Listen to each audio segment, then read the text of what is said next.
HogvilleNET YouTube Live. I'm Kevin McPherson. I'll be your host again today.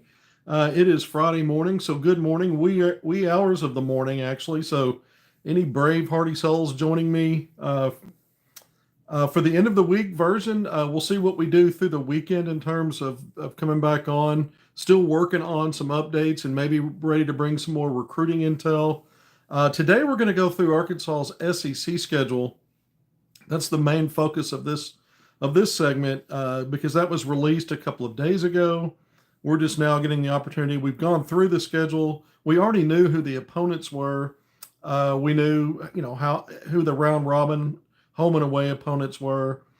So we knew all 18 games in terms of, how many teams, 3 that you would play twice, the rest of them one single games.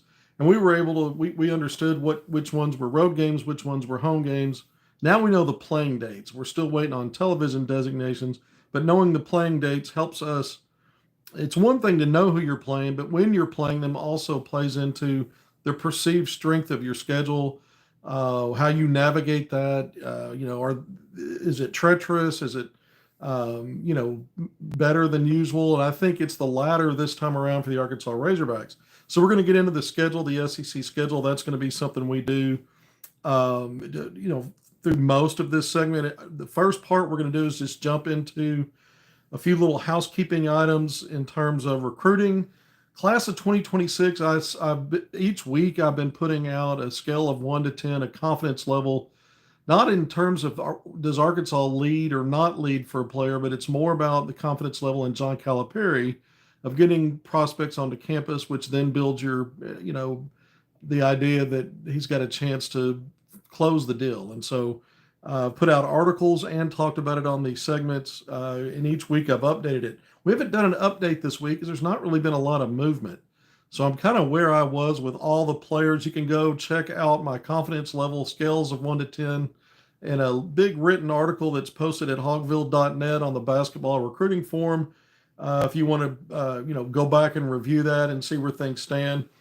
There's probably a few things that we could consider maybe a little bit of movement or changing of opinions but it's so subtle right now until something, I hear something more concrete either about a visit or about other schools maybe not being as, thick in the mix as we've thought they have been, things of that, some kind of significant change, in other words, in one direction or the other. We're not at a point right now to update where we see our Calipari's progress with some of these recruits. It's not to say that Arkansas is not in great shape. It's more about what we've said kind of stands on its own right now for now. That could change any minute. And again, we're going to probably have a fast approaching intel segment. And when we do that, then we will update where we are on the scale of 1 to 10 with some of these players. Of course, J.J. Andrews, the 5-star, top 10 rated, in my opinion. I've got him 4th on my big board. He's the lone commitment right now for the class of 2026.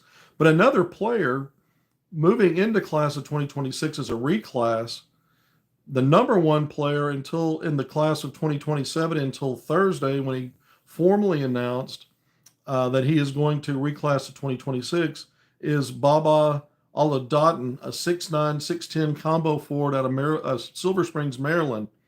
One of the top players, obviously, in the country when you consider he was the top overall player in that class, moves up. And I put a tweet out back toward the end of Nike Peach Jam.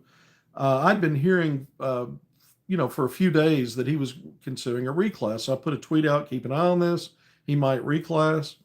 And sure enough, it was announced yesterday. And so this is one of those players where it's not just because he's the number 1 player in the country in his class. And I'm of the opinion that he's probably, even though he's moving up a year, I feel like he's still a top 10 rated value for a younger guy now relative to the other players in 2026. So I would still say he's a top 10 level talent. But what's significant here for Arkansas is the Razorbacks, Calipari's only extended 4 or 5 offers to the class of 2027. And so Aladdin is one of those. Arkansas made initial direct contact with the player on June 15th, right after midnight. That was the first date for class of 2027 that Division I coaches could make direct contact with prospects. And so Arkansas did that. Calipari did that. And again, he's one of, a handful or less players in that originally 2027 that Arkansas has extended an offer to. And now he's potentially on the table for the 2026 class, where you're already lining up visits. We've gone through a lot of those.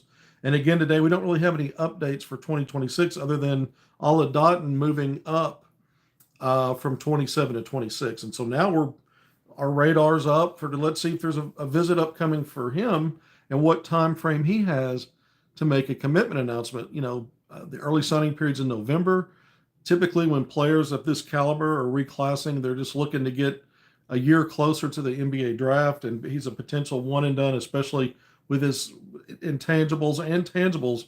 You look at his size and length, the fact that he's a combo forward, can stretch the floor a little bit, needs to get stronger, but we say that a lot about high school players.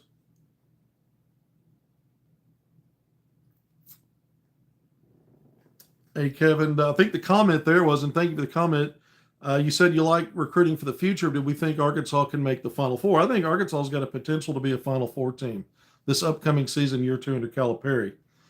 So to answer your question, that helps recruiting, obviously. Calipari, I say it all the time, is the greatest high school recruiter of all time. And certainly when you have success on the court, long runs, making it to a Final Four, which he has not done in a minute, but that would, I think, only enhance what he's doing in recruiting. He's already recruiting at a high level, but, couldn't hurt, only helps. So to answer your question, yeah, I think Arkansas's got a chance to be a Final Four team. So when we look at, again, class of 2027, Ala Dotton now shifts over to 26. A top 3 rated player, CJ Rosser, that Arkansas has been prioritizing in that class. Another versatile 6'9", stretch the floor, stretch 4 kind of guy out of the state of North Carolina. Ala Dotton, again, out of Maryland. So those East Coast, southern states, I guess you could say, ACC country, where these players hail from. But CJ Rosser's got a chance now to ascend to the number 1 spot in that class. There's some other players that have a case for that. But Arkansas not only contacted him on that first opportunity on the initial contact date of June 15th, that's when Calipari extended a scholarship offer. So keep an eye on CJ Rosser. And then another guard. It wasn't long ago, the 6'2" point guard out of Shreveport, national top 15 ranked 5-star, Tyrone Jamison, picked up an Arkansas offer after Chin Coleman and Calipari were courtside to watch him compete during the Peach Jam event on the U16 level, the E16, Nike E16. And Jamison got that Arkansas offer. Remember, Jamison was on campus back in November, the season opener last year for the Hoop Hogs against Lipscomb. He was, attending that game. We put out video, photos there from Bud Walton Arena in the season opener. But another guard, top 20 rated, 6'3" combo guard, Devin Cleveland, out of the Midwest, plays at La Lumiere in one of those prestigious independent basketball schools located in the state of Indiana. But Devin Cleveland earlier this week reported an offer from Arkansas. He's another class of 2027 player, and now at least the 4th player that I'm aware of to pick up a Hog offer that visited, though. He also visited Arkansas back in October. It was the same weekend that Chris Christenak Jr., who will be a freshman, a 5-star big man freshman at Houston this year, the Hogs will face him in December in Brooklyn. It was the weekend of his official visit. Abdou Toure, class of 2026 wing, that Arkansas has prioritized, and we'll see what happens with him out of Connecticut.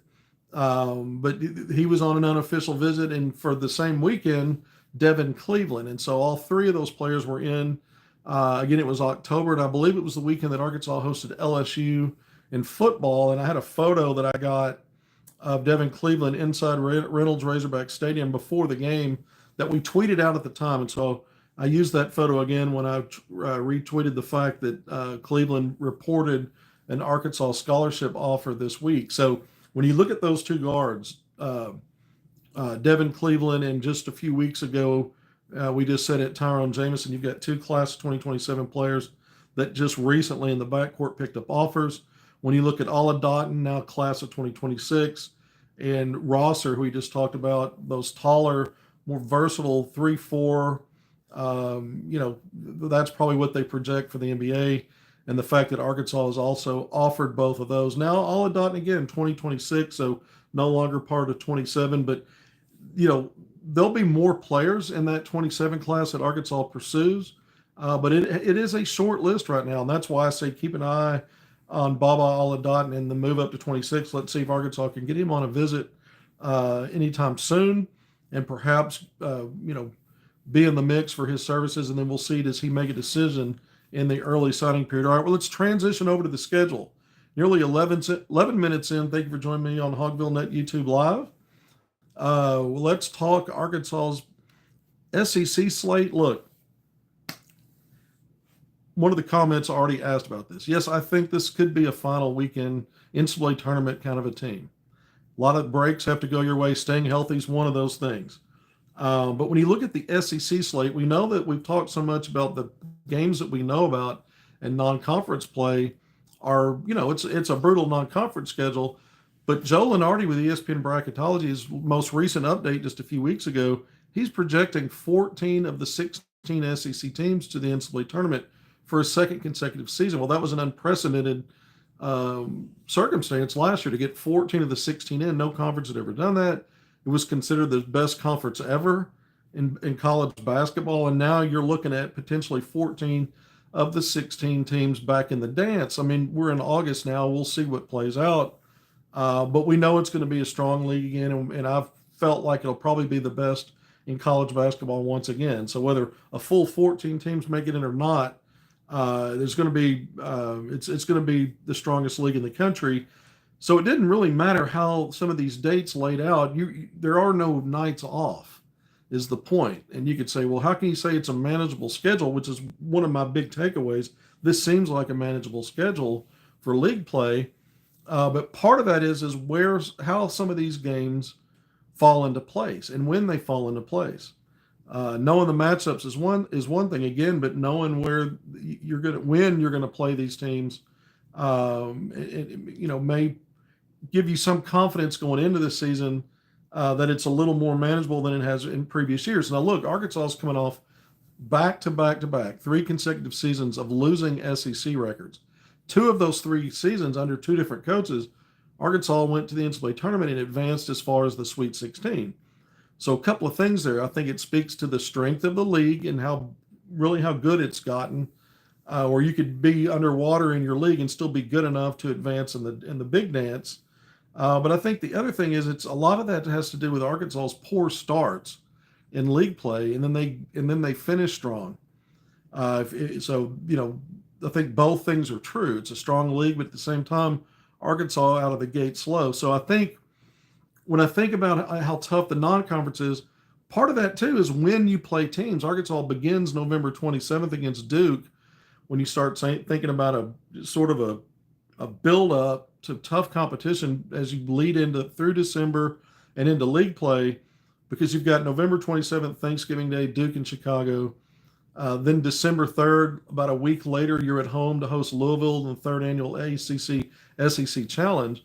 Then on December 13th, it's Texas Tech in Dallas. Then on December 20th, it's Houston, who might be the number 1 team in the country at that point, or maybe preseason ranked there. But a team from the national title game a year ago, Duke from a Final Four, Texas Tech from the Elite Eight. We know how this lays out. And so December 20th, again, you get Houston in Brooklyn. So you're not playing those December, cupcake games where even if you played 2 or 3 good high majors, usually through mid-December through the end of the month, you're playing sort of those mid-major, low D1, bye games that you're expected to win by blowout. Typically you do, and then you jump right into the SEC, and Arkansas hasn't really ever seemed prepared to me for years, going back even before Calipari, the previous coach before Cal got here, and the previous regime before that. It seems like every year Arkansas, without fail, starts slowly out of the gates. Now they're playing catch up and they're playing from behind, and that helps explain some of the struggles in the final league record. And then when you go into the NCAA tournament, after you get to whatever you do in the SEC tournament, some of your seeding for NCAA tournament is probably not as good as the quality of your team at that stage of your season. You're playing really well. You're beating good teams. You've overcome your bad start in league play, but your seeding takes a hit because you have to count everything, right? And so this is a little bit different. I think this one's more manageable early. What's interesting is some things stand out. We're going to go through the schedule, but 3 of the first 5 games are on the road. Now, that's the same as last year. And you say, well, that doesn't sound all that easy. While that's true, it's an 18-game SEC schedule. So half of that, your midway points, you're after your first 9 games. Then you have the second 9, and that gets you to 18. So even though 3 of the first 5 are on the road, by the time you finish the first half of league play 9 games deep, Arkansas will actually have played 5 at home of those first 9, so 4 on the road. So after the first 5 have 3 on the road, you get in the situation after that where you play 3 out of 4 at home, so that when you get again to 9 games, you played 5 at home. So let's go through that. I think last year you opened at Tennessee on the road. Tennessee was the top-ranked team in the country when that happened. This time around, we don't know what Tennessee will be ranked. It'll be one of the teams projected at near the top of the SEC. Once again, we'll see where exactly, but January 3rd, that's a Saturday, Arkansas hosts Tennessee to open up SEC play. Then you go for an immediate two-game home road stretch at Ole Miss, a projected NCAA tournament team. Chris Beard and the job he's done there, like Arkansas last year. Ole Miss was a Sweet 16 team, and when the two teams met up twice, once in Bud Walton Arena and then once in the SEC tournament, Ole Miss won both of those games. Arkansas did a better job of the second game, should have won that one, but didn't. But you get Ole Miss on the road. I think Ole Miss is probably a little underrated based on some things I've seen preseason for the Rebels. Then you're on the road, and that's a midweek game with Ole Miss. That's either January 6th or the 7th. So that's based on what TV will decide. It'll either be a Tuesday or a Wednesday game midweek. And then you follow it up with your second consecutive road game. So it's a 2-game road swing at Auburn, the defending SEC regular season champs, and another Final Four team from last year. Arkansas, we know, will play Auburn twice, but the first time around, you're on the road. So those first 3 games, Tennessee at home, Ole Miss and Auburn both on the road. The Auburn game's a Saturday, January 10th. Then it gets a little easier for Arkansas after that. January 13th or 14th, once again, that's a midweek Tuesday or Wednesday game against South Carolina, one of only 2 teams, once again, like last year, not projected by Lunardi currently to make the NCAA tournament. You get South Carolina at home again, January 13th or 14th. January 17th, a Saturday game, Arkansas is back on the road. So they're back on the road to play Georgia. So again, when you look at those first 5 games, you don't have any back-to-back at home yet, and you're playing 3 on the road. Once you go on the road and play Georgia again, projected NCAA tournament once again, Georgia was a team that Arkansas in Bud Walton Arena picked up its first league win last year after starting 0-5, and that game went to the wire. We remember that. All right, then you're back home after playing Georgia on the 17th of January. On January 20th then, or the 21st, it's a midweek game, Tuesday or Wednesday, you're going to host Vanderbilt. So you're back home, another projected NCAA tournament team. Vandy was a tournament team a year ago. Then you have what becomes your first back-to-back home stretch because you're going to host LSU, the other team like South Carolina that didn't make the tournament last year. And like South Carolina, Lunardi has those teams projected not in the upcoming season. So you get LSU at home on a Saturday, January 24th. Then you're back on the road January 27th or 28th, again, Tuesday or Wednesday, midweek at Oklahoma, a team that went 6-12 last year in the SEC. The league was so good. If you remember, I came on when I did my power rankings before, I think before conference play started. And because the league was so good in non-conference, I said, there's a team, maybe 1 or 2 teams in this league, depending upon how it plays out, that could go 6-12 in the SEC, basically winning 1 out of every 3 games, 33% of the games in league play, and still qualify for an at-large bid. Oklahoma was such a team last year.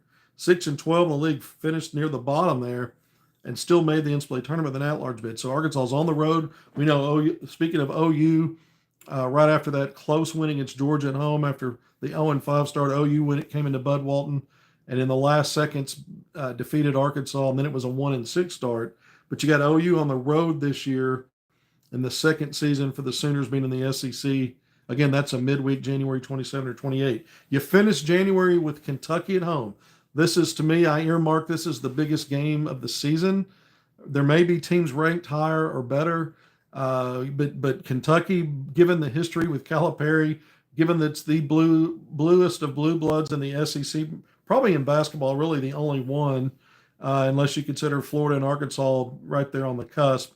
But you had that big win on the road. Calipari's return to Rupp last year. Now you get Mark Pope and the Kentucky Wildcats at Bud Walton Arena. That place will be nuts. The roof will be ripped off, I predict, and that's a Saturday game for Arkansas. So it'll be a big opportunity for the Razorbacks to make another statement in a team coming into the season. If Florida, Arkansas, and Kentucky, Florida will probably be almost a unanimous pick to win the league by most national analysts. But Arkansas and Kentucky will be right there in those early projections. We'll see what plays out. But this, for many reasons, this is arguably the number one game on the schedule. And that gets you to 9. That gets you to the midway point in league play. So when I look at that, again, 3 of your first 5 on the road, 5 of your first 9 first half of league play is at home, the way it works out. And some of those games, I mean, you got 2 of the projected bottom feeders, South Carolina and LSU, both at home and both in that early stretch. And some of this seems manageable to me. I think as good as 7-2 in those first 9 games is viable. It's feasible. It's doable. I'm not predicting that's what's going to happen. And again, but Arkansas's been so rocky to start league play, and they've always played from behind. I think this is a real opportunity for Arkansas not only to have a winning record, but to be well over 500. Again, 7-2 is viable. It's not a prediction. It's more of how good could it be? That's probably a ceiling. Obviously, you can win every game, and that's the ceiling. I'm just saying, trying to be reasonable, trying to understand this is the best conference in the country. We know how difficult it is, and we know that Arkansas, losing records the last 3 years, you're trying to turn that around, and this is a great opportunity. I think the first half of league play is the easiest part.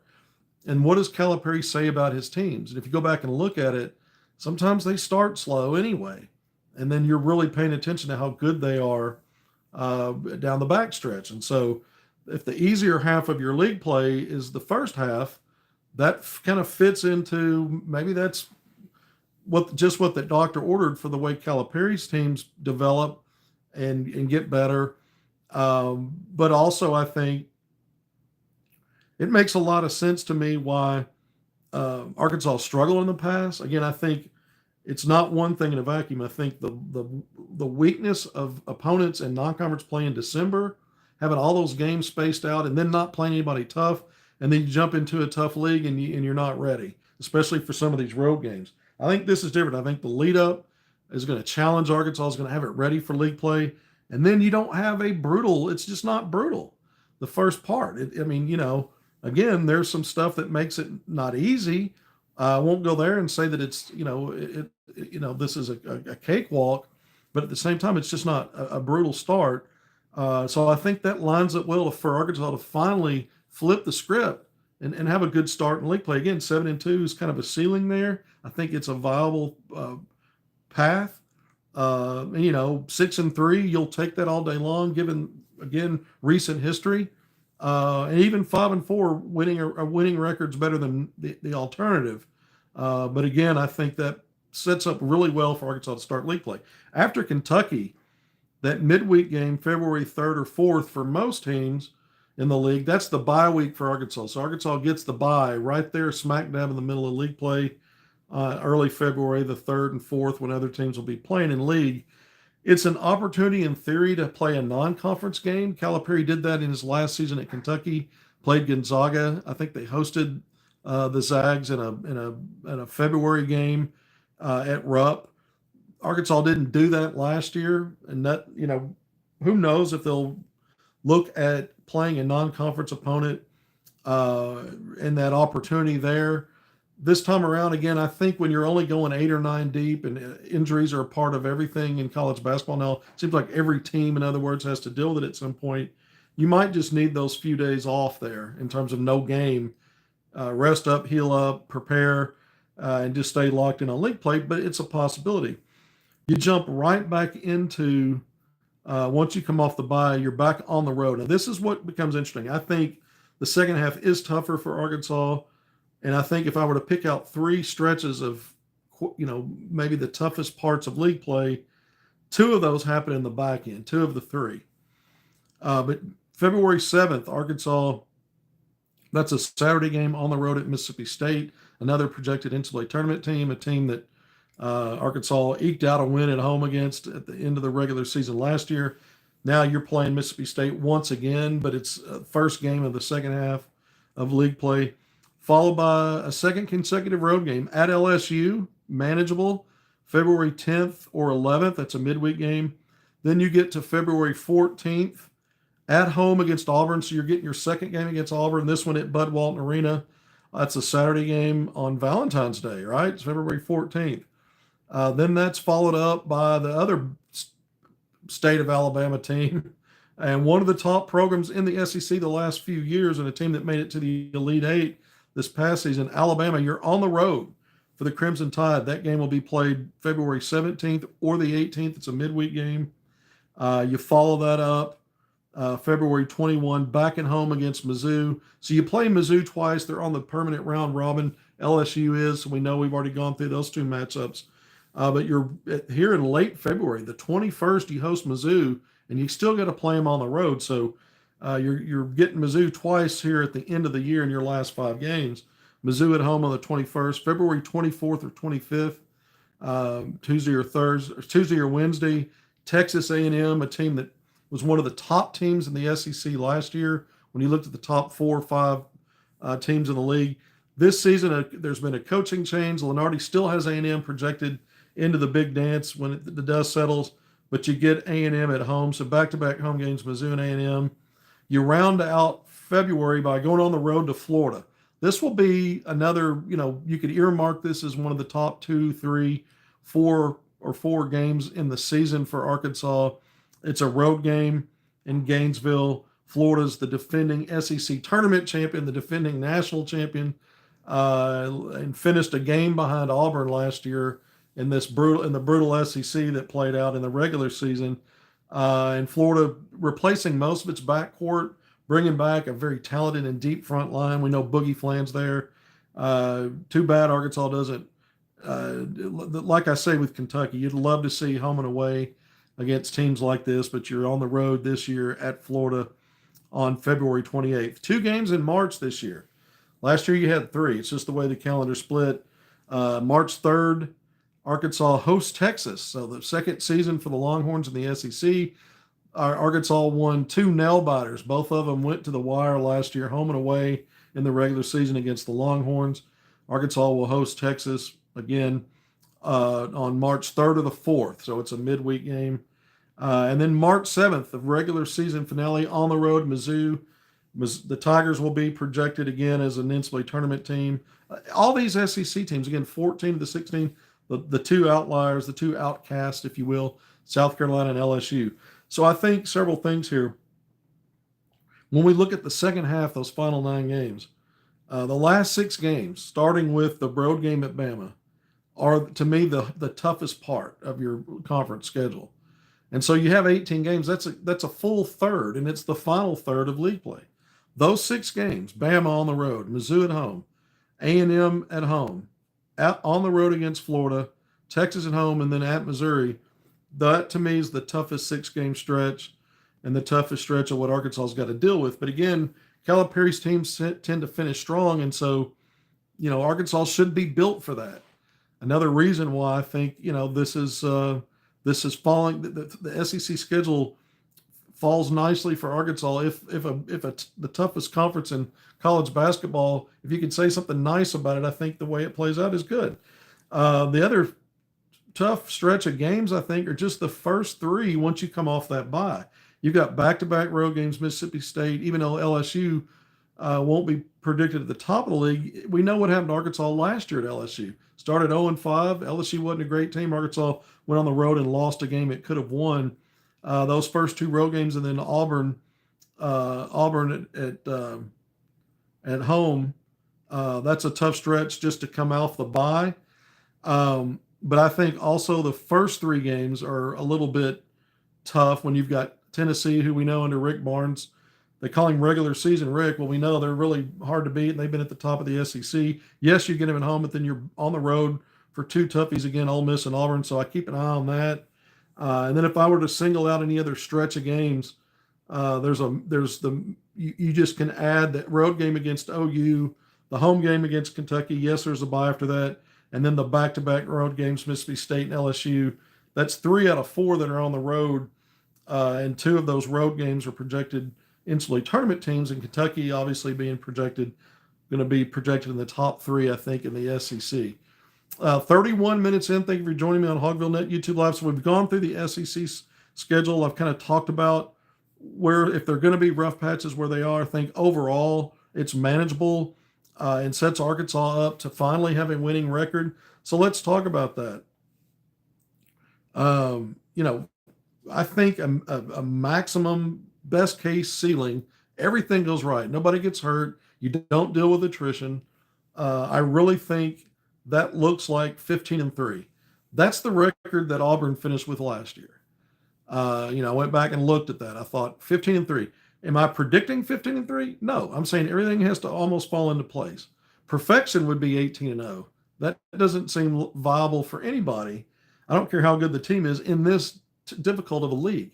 But 15-3, I mean, that's almost perfection in the sense of a lot's got to go right. Again, you got to stay healthy. Question marks we have about depth, about shooting, perimeter shooting, those kind of things. A lot has to fall into place to do that. But I think the makeup of this squad, I don't think it's out of the realm that a 15-3 could happen as your ceiling. That's a pretty strong statement. So that's not where I would predict it, but I could see a path to that. I also could see a floor of 11-7.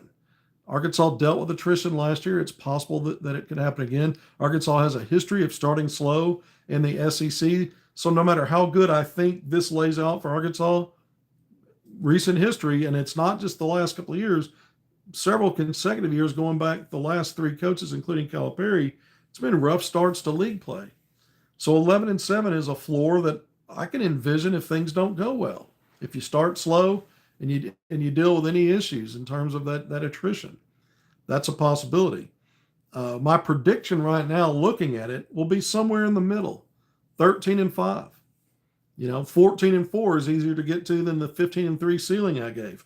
But I'll start with a prediction now, where we look at it now, early August, of 13-5. So, Arkansas, we talked about how bad the SEC starts have been going back 3 consecutive Razorback coaches.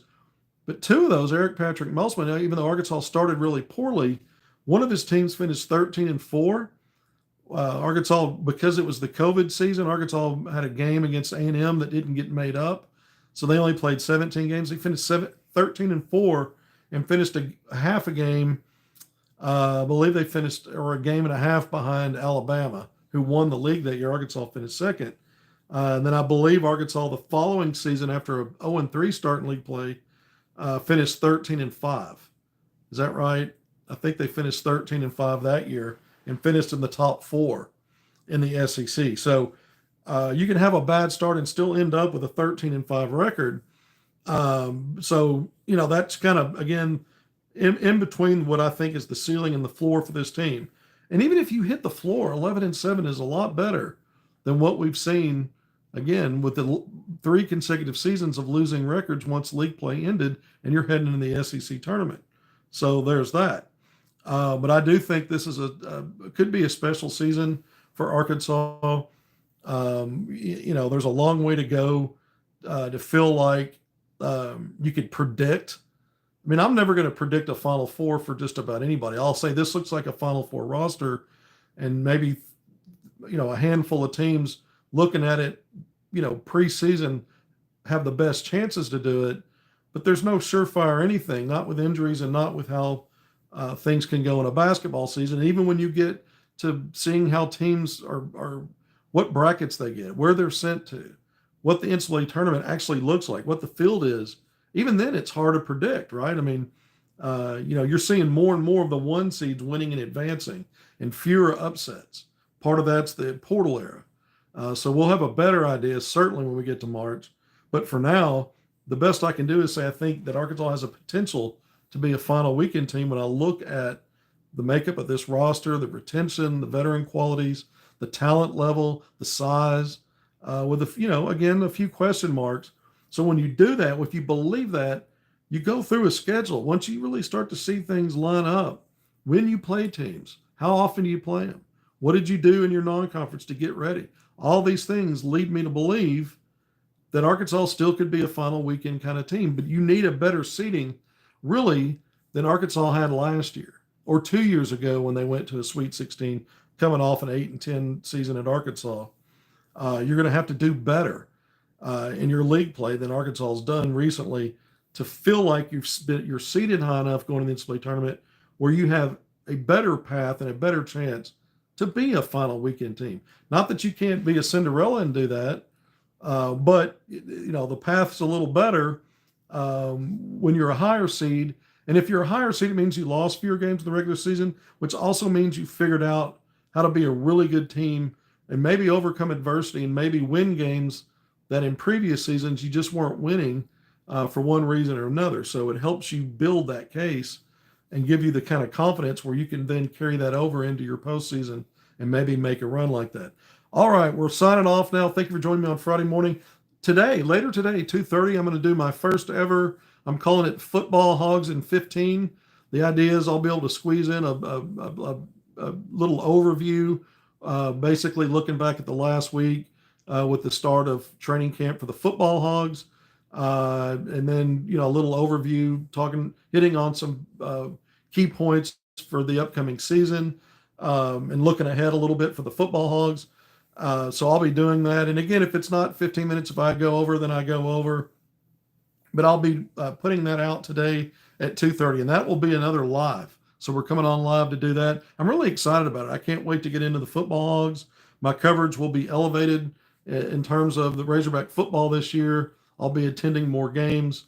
I'm already doing written content for HogvilleNET. Have been doing that the last several years, but now we'll be doing the HogvilleNET YouTube lives for football in addition to basketball. And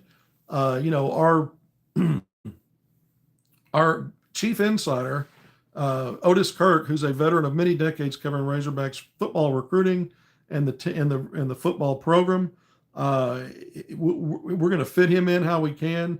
He won't be on today. He's busy for the next few weeks. We're going to figure out a role for him if he wants to do that. If not, I'll still be sharing a lot of ideas he has and content that Otis does a great job of putting out, one of the best in the business. But until later today, thanks for being here. Hope I see you later. Take care of yourselves. Appreciate all of you. See you soon.